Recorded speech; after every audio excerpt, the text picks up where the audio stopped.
Aloha. I've been wanting to share this ritual with you for a while because I use it a lot in my online programs, and those of you who worked with me in the past, you've heard me often say, get a bowl of water, put some flowers in it, and every day pray, let go, mourn in the water, release. Change the water and the flowers every day. Do it for 7 days or 3 weeks, depending on the weight, what you have to release, what your mourning has on your heart. But today is a very special day. This is February 2nd. We're celebrating Yemanja, we're celebrating Bridget in the Celtic tradition, and we're celebrating Tutu, Tutu, Tutu. So I thought I would start with showing you how I created my altar and the intentions that come into preparing for a ritual. Some of you might be new to those practices. Rituals can be very simple. The most important is the intentions that you put in the simplicity and what you're working with. For example, choosing colors. Today it's white and blue for Yemanja, but it's also red, as you can see the flowers behind me, for Bridget in the Celtic tradition. So again here I'm wearing blue and red. Yeah. The flowers I've picked flowers that have been in the sun, some that have come from the shade, so we have both polarities. In the red flowers behind me, I got a trinity. I got a brand new blossoming torch, red torch. I got a medium blossoming, and I got a much older empress type of flower, meaning representing the maiden, the mother, and the crone, or the empress. In the back, we are blessed with a white torch. I'll send a picture for that because it's a little bit further up, and that's quite a blessing.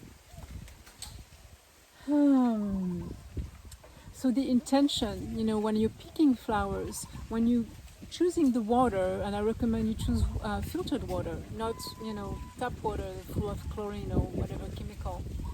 Everything you're doing as you're preparing, setting the space, the stage, the container for your ritual is important, because we're putting energy out in the world, out in the cosmos, out into the earth with these ritual ceremonies. So every single thing has a ripple, right? Every little thing has a ripple, right? So I come here in the spirit of releasing what is no longer serving in the water, mourning anything that needs to be mourned. Some of you are mourning loss of innocence. Some of you are mourning losses of dreams. Some of you loss of flexibility, mobility, loss of career, loss of relationships, loss of friendships, many, because of the separation that's been running and cultivated, outside of our sphere of action, and those ripples are affecting us. So it's really important for us to create that place of center and peace and non-duality to ripple over the other ripples, if you know what I mean. So as I sit here and going into ceremony, into prayer, using my breath, my focus, my mind, my body, my energy, my emotions, and also my voice and the energy of movement, calling in ritual, putting magic out into the space. It's beyond the power of my mind. It also includes my mind, but we bring them out into the energy, into the world that is beyond our bodies in doing so. So I'm going to go into my own prayer and ritual, and I'll come back to you with more magic to share after that. Ritual day, part 2. So I've just been meditating for about 10 minutes or so and just really tuning into this day to find a message for us. So what really came strongly for me today and this moment is that we are ready to cultivate and expand into a culture of good deeds, of paying it forward, that our generosity is not a weakness, it is actually a strength. Many of us have maybe had fear, of not enough, of having to make ourselves smaller, because if we were taking all the space that we're supposed to be taken, or that we feel like we can take, other people won't have as much as we do. Like we make ourselves smaller on the dance floor, we make ourselves smaller in everyday life.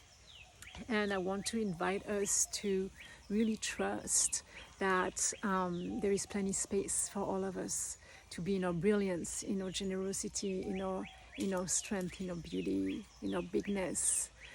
I have a sense that it would be really fun for us to make sure that we do a few good deeds every day.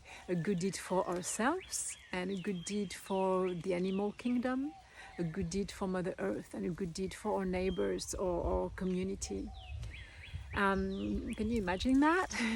Can you imagine that, the number of rippling effect if all of us were making sure that we were blessing someone in our community with something they really, really would love to touch, to have, to receive every single day? So I want to invite you to sit with that and see if you can take that practice in.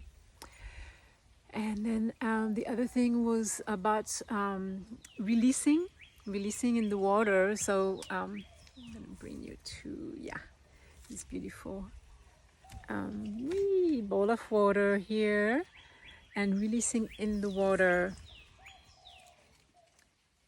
any belief, restriction, that you are in danger somehow, that there is a threat on your life. There is a threat on your comfort. There is a threat on your freedom, and your threat in your identity. I would really invite you today to really let go of any fear of the sort and put them into the bowl of water. And after the night, in the morning, go empty that bowl of water onto the earth. And just really let go. This doesn't need to live in your space anymore. Would you do that? Thank you. I wish you all a wonderful, wonderful, wonderful practice on this beautiful day of February 2nd, 2022. And we'll talk to you very soon. If you enjoy these videos, subscribe to my YouTube channel. Aloha.